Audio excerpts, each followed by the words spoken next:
Dunia ini ibarat panggung sandiwara. Di dalamnya manusia dan seluruh makhluk diciptakan untuk bermain peran. Ada peran yang dengan sadar kita pilih, tapi ada pula yang harus kita terima sebagai takdir. Setiap manusia bisa saja memainkan banyak peran. Misalnya, saat di rumah dia adalah anggota keluarga yang kadang berperan sebagai anak, sebagai pasangan, sebagai orang tua, sebagai kakak ataupun adik. Lalu di luar rumah bisa jadi ia adalah atasan, teman, guru, bahkan tokoh publik. Beragamnya peran kita sebagai manusia, maka secara tidak langsung ada tuntutan untuk bergonta-ganti pakaian sesuai peran yang sedang dimainkan. Mengapa demikian? Karena pakaian yang tepat akan mendukung keindahan sebuah peran, dan untuk mengenakan pakaian yang tepat biasanya orang belajar dari proses. Akan tetapi, bagaimana jika seseorang tidak mengenakan pakaian yang tepat pada peran tertentu? Tentulah ada konsekuensinya. Secara naluri, manusia memang bisa berganti pakaian dalam hitungan detik untuk menyesuaikan perubahan perannya. Namun, pada kenyataannya, ada orang-orang yang lupa atau bahkan sengaja untuk memakai pakaian yang sama. Contoh, seorang pemimpin perusahaan yang masih bersikap suka memerintah saat sedang nongkrong bersama teman-temannya. Bisa jadi, pemimpin perusahaan ini lupa melepaskan pakaiannya sebagai pemimpin ketika sedang berperan sebagai seorang teman. Konsekuensinya, sikap tersebut menjadi tidak disukai. Kasus lain yaitu adanya orang-orang yang justru berpikiran bahwa memakai pakaian yang sama adalah jati diri. Orang-orang ini enggan berganti pakaian karena menganggap tindakan tersebut sebagai sebuah kepalsuan, sikap penuh kepura-puraan dan tidak apa adanya. Mereka kemudian menegaskan bahwa sikap mereka adalah pilihan untuk menjadi diri sendiri yang bebas. Benarkah demikian, teman-teman? Di pertengahan tahun 2023 kemarin ya, warga sosial media di Indonesia sempat ramai membicarakan seorang penyanyi muda jebolan ajang pencarian bakat yang dihujat netizen karena dianggap minim attitude.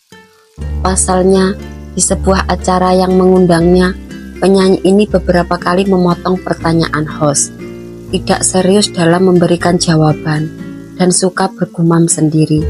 Akibat dari sikapnya yang kurang menyenangkan tersebut, warganet ramai-ramai memberikan penilaian negatif terhadapnya. Kasus semacam ini sebenarnya bukan hal yang baru kan? Bisa jadi ada banyak kasus serupa di sekitar kita yang ternyata tidak kita sadari. Namun, jika dilakukan oleh artis atau tokoh publik, reaksi yang muncul menjadi berbeda. Mengapa demikian? Hal ini karena masyarakat kita cenderung memiliki standar umum mengenai tokoh publik yang harus bisa jadi panutan.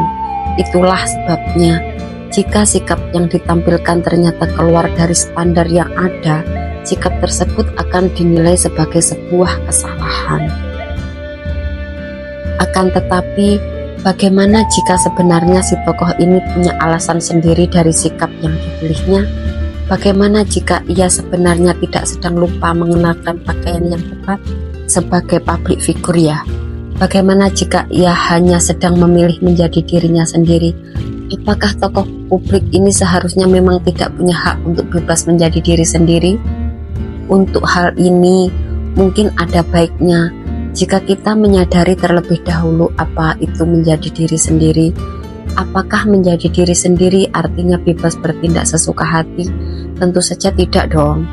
Pada dasarnya, setiap manusia, baik public figure maupun bukan, memang memiliki hak untuk menentukan sikapnya sendiri. Siapapun boleh menjadi diri sendiri yang bergerak bebas dengan kemauannya.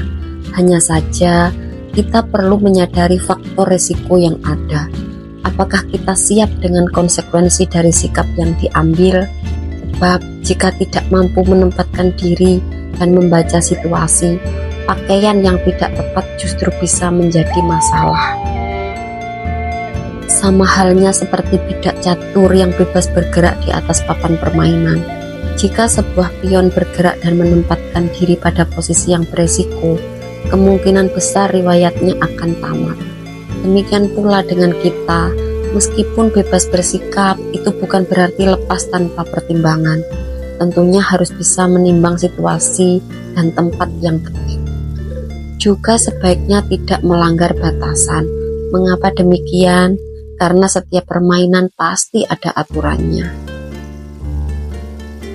Lihat kembali permainan catur kita.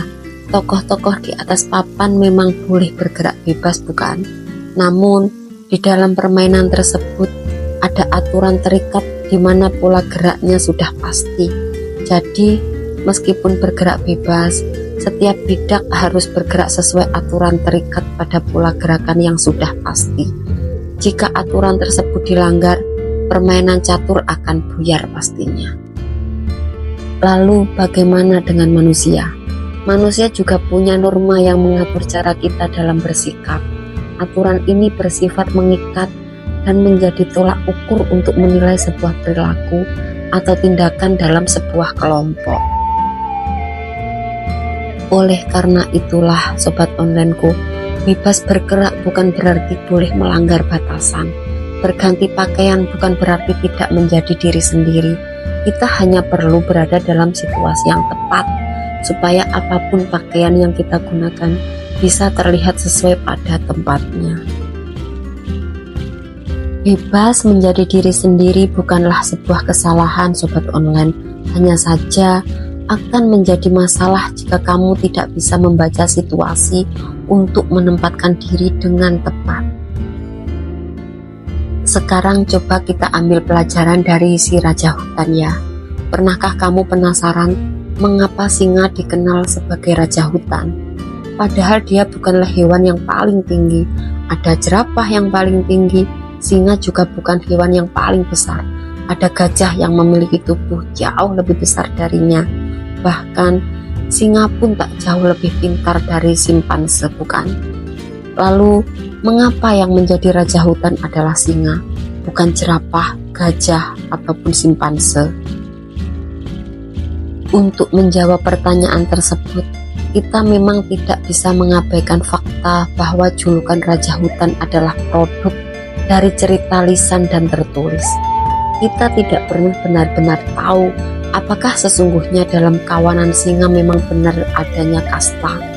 Selama ini, singa dijadikan tokoh yang selalu menempati posisi sebagai raja hutan karena dianggap paling kuat, padahal harimau konon memiliki kekuatan 2 kali lebih kuat daripada singa ya. Lalu mengapa bukan harimau yang menjadi raja hutan? Lagi-lagi, inilah kekuatan mitos yang terlanjur dipercaya di berbagai belahan dunia. Apalagi singa jantan memiliki surai di bagian kepala yang terlihat seperti mahkota. Mungkin karena itulah singa dianggap lebih pantas dan kemudian lebih populer daripada harimau. Padahal keduanya bisa saja disebut sebagai raja hutan karena sama-sama menjadi top predator di habitatnya. Lalu, apa hubungannya dengan attitude? Jadi begini ya sobat online, lihatlah singa yang tak lebih besar dari gajah, juga tak lebih tinggi dari jerapah. Namun, ketika melihat gajah, singa yakin bahwa ia mampu memakannya. Padahal, jelas-jelas gajah itu lebih besar dan tinggi daripada tubuhnya. Sikap positif untuk menang inilah yang dimiliki singa, yang kemudian menjadikannya predator paling ditakuti di hutan. Meskipun barangkali singa sebenarnya tidak merasa sebagai raja hutan ya, juga bertubuh tidak lebih besar dan lebih tinggi dari lawannya, bukan? Namun ia punya sikap mental untuk jadi pemenang. Tidak peduli seberapa besar masalah yang dihadapi, ia yakin bahwa ia mampu mengatasinya. Bukankah itu pula yang seharusnya kita miliki untuk bertahan hidup? Tidak peduli besar kecilnya masalah yang sedang kamu hadapi, Kamu hanya perlu menghadapinya sampai akhir. Jika kamu memiliki sikap mental yang positif, kamu sedang mengantongi kekuatan dan kesempatan untuk jadi pemenang. Oke, sekian dulu untuk video kali ini. Semoga bermanfaat, mengedukasi, serta selalu menginspirasi kamu untuk menjadi pribadi yang lebih baik lagi setiap harinya. Sampai jumpa pada video berikutnya. Bye.